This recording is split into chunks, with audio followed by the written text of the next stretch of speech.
Hello friends, स्वागत है आपका आर के वीडियो में। दोस्तों, हमारा चैप्टर चल रहा था भारतीय राज्य व्यवस्था, भारतीय संविधान का। तो आज हमारा चैप्टर ख़त्म होता है संविधान सभा के ऊपर। संविधान सभा अपनी सारी जो कमेटियाँ थी ड्राफ्ट कमेटी के अनुसार सारी, तो उन्होंने अपनी अपनी दलीलें पेश की और आखिरकार पूरा संविधान कंप्लीट हो गया।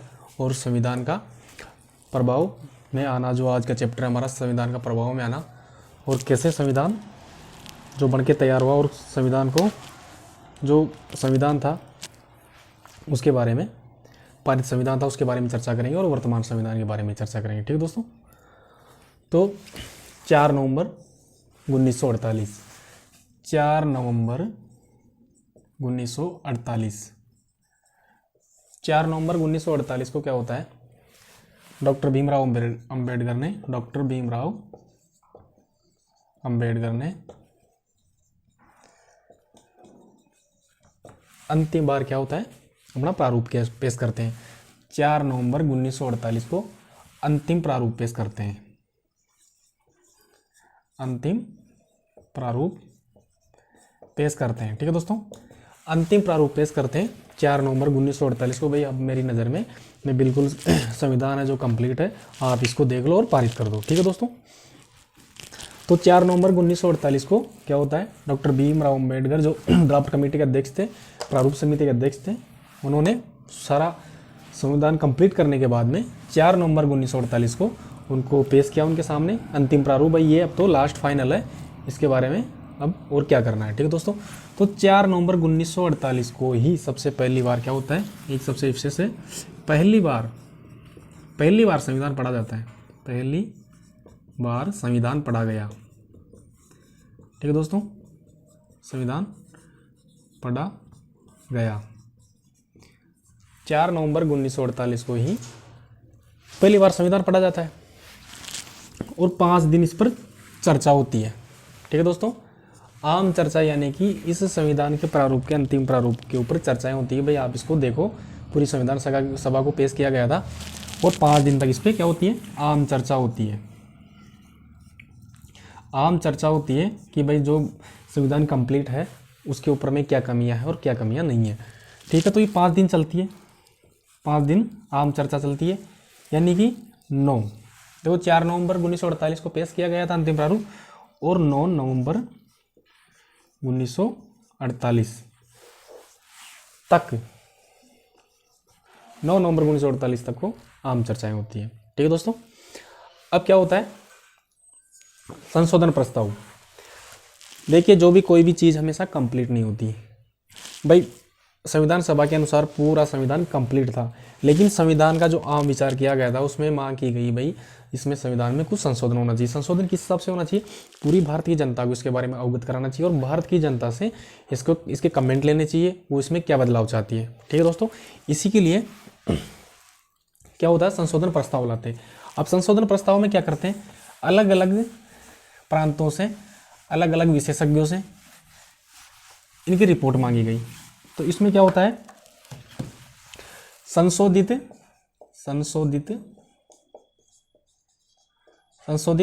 प्रस्ताव आते हैं। भाई इतने पॉइंटों को इसमें संशोधन करना चाहिए संविधान में, भाई इसमें ये गलत है, इसकी जगह ये होना चाहिए। तो वो थे 7,453 संशोधन प्रस्ताव आए कि भाई 7,453 पॉइंटों पे संशोधन किया जाए। ठीक है, लेकिन क्या होता है, सिर्फ 2473 संशोधनों को ही माना गया। ठीक है दोस्तों, कि संशोधन प्रस्ताव पारित किया गया कि भाई जो संविधान तैयार हुआ है उसमें भारतीय जनता की और जो भारत में रहने वाले विशेषज्ञों की इसमें राय जाननी जाए कि जो संविधान तैयार हुआ है वो सही है या गलत है। तो उसमें क्या होता है, 7,453 संशोधन आए, भाई नोटिस आए उनके पास, चिट्ठियाँ आए, भाई इतने संशोधन किया जाए, लेकिन उन्होंने सब ऊँची ठहराया, केवल 2473 संशोधन उसमें मूल संविधान में किए। ठीक है दोस्तों। अब लास्ट फाइनल होता है, पूरे संशोधन कर दिया गया और एक मिनट,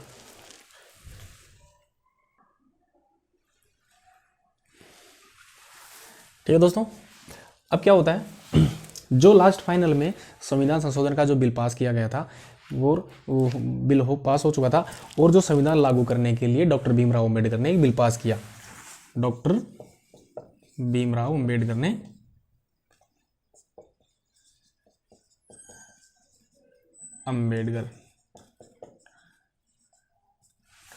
ठीक है दोस्तों, अंबेडकर ने एक बिल पास किया। वो बिल था the constitution settled by the assembly be passed.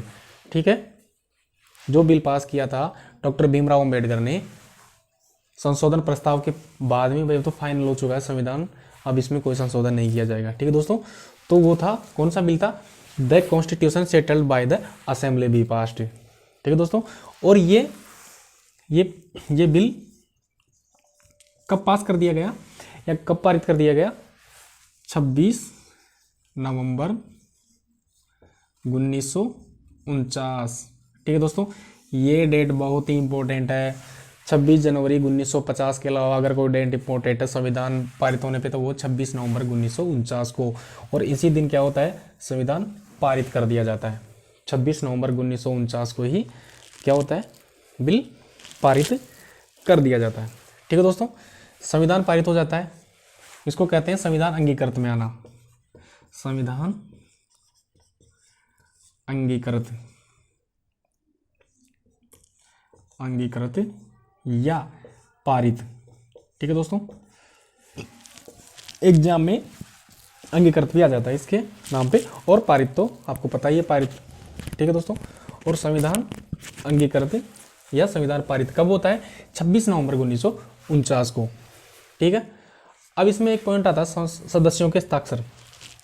देखो यहाँ से भी क्वेश्चन बन जाता है, बिल्कुल छोटा टॉपिक है भाई, उसमें कितने जब संविधान संशोधन वो पारित हुआ 26 नवंबर 1949 को, 26 नवंबर 1949 को, तो उसमें कितने सदस्यों के साइन थे। ठीक है, तो सदस्य कितने थे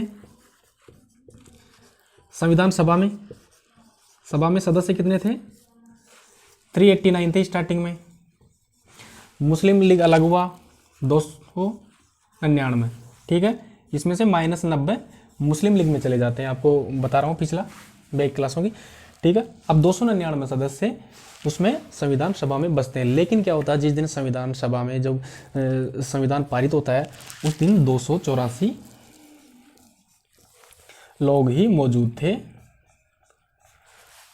284 284 लोग मौजूद थे, और 284 में अध्यक्ष भी डॉक्टर राजेंद्र प्रसाद भी शामिल थे। टोटल 284 व्यक्तियों के संविधान पे साइन है उस टाइम पे, और उस दिन संविधान पारित कर दिया गया 26 नवंबर 1949 को। ठीक है दोस्तों, संविधान पारित हो जाता है 26 नवंबर 1949 को। इसके अलावा एक और पॉइंट आता है इसमें, बिल्कुल ही बेसिकली नॉलेज है, प्रस्तावना। ठीक है दोस्तों, प्रस्तावना क्या करते हैं, देखो प्रस्तावना इसमें इस चीज़ को, इसलिए सिर्फ इतना सा सवाल है इसके लिए, प्रस्तावना को संविधान के बाद में पारित किया जाता है। ठीक है दोस्तों, क्या होता है, प्रस्तावना को पहले संविधान को पारित किया जाता है। देखो पहले संविधान, बाद में प्रस्तावना। ठीक है दोस्तों, ऐसे याद करना आप इसको, पहले संविधान बाद में प्रस्तावना। ठीक है, क्योंकि पहले संविधान को पारित किया जाता है 26 नवंबर 1949 को, और उसी दिन बाद में किसको पारित किया जाता है, प्रस्तावना को। ठीक है दोस्तों, यानी कि पहले देश में संविधान लागू होता है, उसके बाद में प्रस्तावना जो सामने आती है। ठीक है दोस्तों, अब पारित संविधान, पारित अंगीकृत संविधान कब था, 26 नवंबर 1949। ठीक है दोस्तों, इस डेट को आप बिल्कुल याद रखना। संविधान कब पारित किया गया था, संविधान पारित कब किया था, वो होता है 26 नवंबर 1949 को। इसकी जगह एक और वर्ड यूज किया जाता है, अंगीकृत। ठीक है दोस्तों, अंगीकृत और पारित शब्द दोनों याद रखना होगा। 26 नवंबर 1949, इसके साथ में डेट याद करनी होगी आपको। डॉक्टर भीमराव अंबेडकर की संविधान सभा में क्या भूमिका थी, देखो डॉक्टर भीमराव अंबेडकर तर्कशील और तर्कशक्ति के लिए जाने जाते हैं। वो तर्क पे विश्वास करते थे, उन्होंने हमेशा तर्कशील के सिद्धांतों के आधार पर ही जाना जाता था। और भीमराव अंबेडकर महान लेखक, महान शिल्पकार और महान विशेषज्ञ और महान राजनीतिज्ञ थे। ठीक है दोस्तों, तो डॉक्टर भीमराव अंबेडकर की जो भूमिका थी संविधान सभा में, उसको लेकर इसके डॉक्टर भीमराव अंबेडकर को कौन कौन सी उपाधियों से डॉक्टर भीमराव अंबेडकर, ठीक है दोस्तों, डॉक्टर भीमराव अंबेडकर को संविधान सभा में दी गई इनकी सेवाओं के लिए इनको किस नामों से जाना जाता है? देखो, सबसे पहला नाम है संविधान भारतीय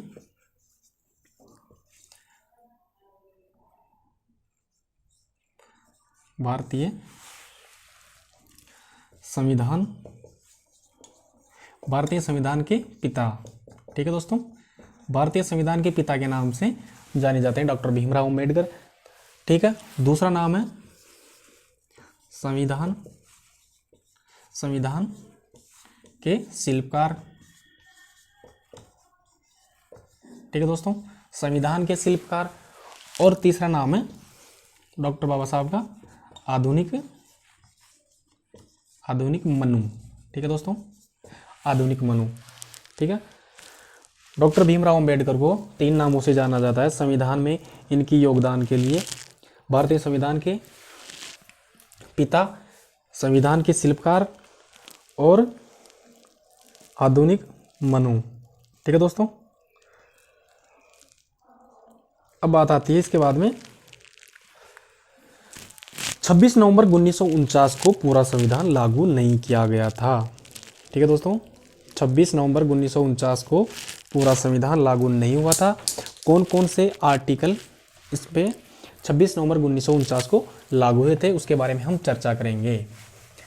देखो, सबको पता है 26 नवंबर 1949 को पूरा संविधान लागू नहीं हुआ था और कुछ आर्टिकल थे जो 26 नवंबर 1949 को पारित हो गए थे और बाकी के जितने भी आर्टिकल थे वो 26 जनवरी 1950 को लागू हुआ था। ठीक है दोस्तों, अब 26 नवंबर 1949 को कौन कौन से आर्टिकल लागू हुए थे? देखो, इसमें ज़्यादा कंफ्यूज नहीं हो गया, आप बिल्कुल सिंपल याद हो जाएगा आपको कौन कौन से संविधान में कौन कौन से 26 नवंबर 1949 को कौन कौन से आर्टिकल या कौन कौन से अनुच्छेद लागू हुए थे। ठीक है, देखो, सबसे पहले 5 से स्टार्ट करो, 5, 6, 7, 8, 9, ये याद करो आप, 5 से लेके 9 तक ये सारे आर्टिकल 26 नवंबर 1949 को लागू हो गए थे। 5, 6, 7, 8, 9। फिर एक आता है 60 नंबर पे।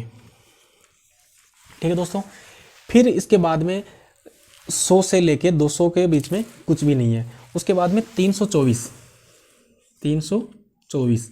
अब इसमें क्या होता है, 324 के बाद में उसको देखो 5 से लेके 9 के अलावा एक 60वां आर्टिकल है और उसके बाद में 324। तो आप 300 याद मत रखो, इसके बाद में 300, क्योंकि इसके बाद में बचे हुए सारे 324, 366, 367, 380 और 388 है। तो इसके बाद में जैसे याद करो आप 324 के बाद में 66, 67। ठीक है, ये भी लगातार आपको याद हो जाएगा। उसके बाद में 80 और 88 बिल्कुल याद हो जाएगा। सबको 300 में याद करना है, लेकिन आपको याद करने के लिए 66, 67 और 80, 88। उसके बाद में 91, 92 और 93। बिल्कुल सिंपल सा, इसमें याद करने की कोई ज़्यादा नहीं है कि 1949 को 26 नवंबर 1949 को कौन कौन से आर्टिकल लागू हुए थे, बिल्कुल आपको याद करना है। इसमें सिंपल सा क्वेश्चन पूछ लिया जाता है 26 नवंबर 1949 को कौन सा आर्टिकल लागू था या कौन सा आर्टिकल लागू नहीं हुआ था। ठीक है दोस्तों, तो इसमें देखो 5 से लेकर 9 तक, 5, 6, 7, 8, 9। उसके बाद 60 नंबर याद करना होगा। उसके बाद में 324, सबसे पहले 324 याद करना होगा। सारे 366, 367 याद करने के लिए 66, 67, 80, 88 और 91 से लेके, ये 91 है, 91 से लेके 93। ठीक है, 91, 92 और 93। ठीक है दोस्तों, अब ये बात आ जाती है, अब जो बचे हुए आर्टिकल, देखो शेष आर्टिकल होते हैं ना, वो 26 जनवरी 1950 को लागू होते हैं। शेष प्रावधान या शेष सारा भी संविधान जो आर्टिकल होता है 26 जनवरी 1950। ठीक है दोस्तों, 26 जनवरी 1950 को पूरा संविधान पूरे देश में लागू हो जाता है और इसी दिन को गणतंत्र दिवस के रूप में मनाया जाता है। ठीक है दोस्तों, गणतंत्र दिवस को किसको मनाया जाता है? 26 जनवरी को। 26 जनवरी को गणतंत्र दिवस मनाया जाता है। और कब से मनाया जाता है? 26 जनवरी 1950 से गणतंत्र दिवस मनाया जाता है। अब ये होता है गणतंत्र दिवस के लिए या संविधान लागू करने के लिए, ठीक है दोस्तों, संविधान लागू करने के लिए और गणतंत्र दिवस के लिए 26 जनवरी का दिन ही क्यों लिया गया 26 जनवरी का दिन? इसका दिन एक इस 26 जनवरी के दिन एक ऐतिहासिक दिन था। 26 जनवरी 1930, ठीक है दोस्तों। 26 जनवरी 1930 में को क्या होता है? लाहौर अधिवेशन। लाहौर अधिवेशन में क्या होता है? पूर्ण स्वराज्य दिवस के रूप में मनाया जाता है। पूर्ण स्वराज्य दिवस, ठीक है दोस्तों, पूर्ण स्वराज दिवस के रूप में मनाया जाता है 26 जनवरी 1930 को लाहौर अधिवेशन में। और इसी डेट को, इसी मान्यता को बनाए रखने के लिए, इस दिन को ऐतिहासिक बनाने के लिए 26 जनवरी के दिन को ही 1950 में चुना गया और इसी दिन को गणतंत्र दिवस के रूप में मनाया जाता है, ठीक है दोस्तों। 15 अगस्त का आपको पता है 15 अगस्त क्यों मनाया जाता है? 15 अगस्त के दिन स्वतंत्रता, 15 अगस्त 1947 से क्यों मनाया जाता है? क्योंकि उस दिन हमारा देश आज़ाद हुआ था ब्रिटिश क्राउन से और उसी दिन हमारे को स्वतंत्रता दिवस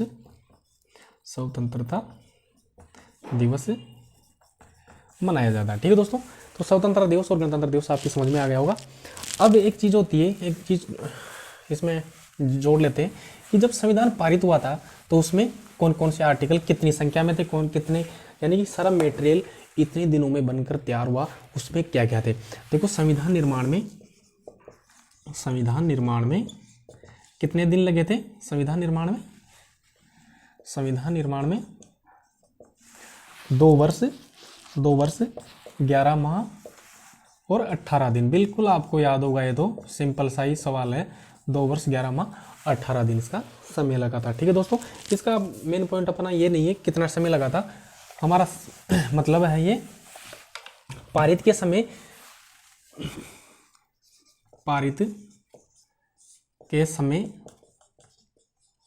और वर्तमान।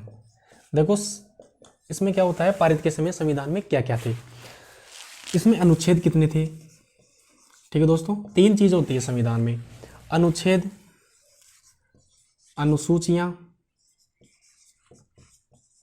ठीक है दोस्तों, और भाग, ठीक है दोस्तों। अब पारित का समय कब था? 26 नवंबर 1949, ठीक है दोस्तों। 26 नवंबर 1949 को क्या होता है, इसमें 395, ठीक है दोस्तों, 395 इसमें क्या होता है, आर्टिकल होते हैं, ठीक है दोस्तों। इसमें 395 आर्टिकल या 395 अनुच्छेद होते हैं। अनुसूचियां होती है उस टाइम पे कितनी होती है? 8 अनुसूचियां होती है और भाग होते हैं 22 भाग होते हैं, ठीक है दोस्तों। और वर्तमान की बात करें तो अनुच्छेद अभी इस टाइम पे है 465, ठीक है दोस्तों, 465। और अनुसूचियों की बात करते हैं तो इस टाइम पे है 12 अनुसूचियां हैं, ठीक है। और अगर भाग की बात करें तो वर्तमान में 25 भाग हैं, ठीक है दोस्तों। ये आपको बिल्कुल मोस्ट चीज़ है इसमें। वर्तमान में 465 अनुच्छेद, 12 अनुसूचियां और 25 भाग है। और पारित समय में अनुच्छेद कितने थे? 395, अनुसूचियां थी 8 और भाग कितने थे? 22। अब इसमें क्या होता है, जैसे अनुच्छेद क्या होते हैं, इसमें 20 अनुच्छेद क्या कर देते हैं, 20 अनुच्छेद कम हो गए, क्योंकि 20 अनुच्छेद क्या होते हैं इसमें, वर्तमान से लेकर 1949 से लेकर वर्तमान तक 20 अनुच्छेद हटा दिए गए हैं और उसकी जगह प्लस 90 अनुच्छेद दूसरे जोड़ दिए गए हैं, ठीक है दोस्तों। 20 अनुच्छेद माइनस करके 90 अनुच्छेद आवश्यकता के अनुसार दूसरे अनुच्छेद जोड़ दिए गए हैं, ठीक है दोस्तों। अब बात आती है अनुसूचियों की। अनुसूचियों में कोई सी भी अनुसूची घटाई नहीं गई है। 4 अनुसूचियाँ 9, 10 और 11 और 12, 9, 10, 11, 12 4 अनुसूचियाँ प्लस कर दी गई है और अनुच्छेद में। अब बात आती है किसकी? भाग की। देखो एक भाग घटा दिया गया, भाग कौन सा भाग घटा कर दिया गया है? भाग की बात करें तो एक भाग तो माइनस कर दिया गया है इसमें, और कितने भाग प्लस कर दिए गए? 4 भाग प्लस कर दिए हैं। ठीक है दोस्तों, यानी कि वर्तमान के अनुच्छेद में काफ़ी कुछ बदलाव किया गया है पुराने से, जो आवश्यकता अनुसार समय समय पर संशोधन किया जाता है। ठीक है, और ये आर्टिकल अनुच्छेद 368 के तहत होता है सारी संशोधन। ठीक है दोस्तों, आज का था हमारा ये चैप्टर संविधान सभा का, और संविधान सभा ने कंप्लीट कर दिया संविधान, और संविधान कंप्लीट हो चुका है। और आगे हम पढ़ेंगे अभी पूरी संविधान के कितने आर्टिकलों के अनुसूची वाई और भाग वाई। ठीक है दोस्तों, थैंक यू।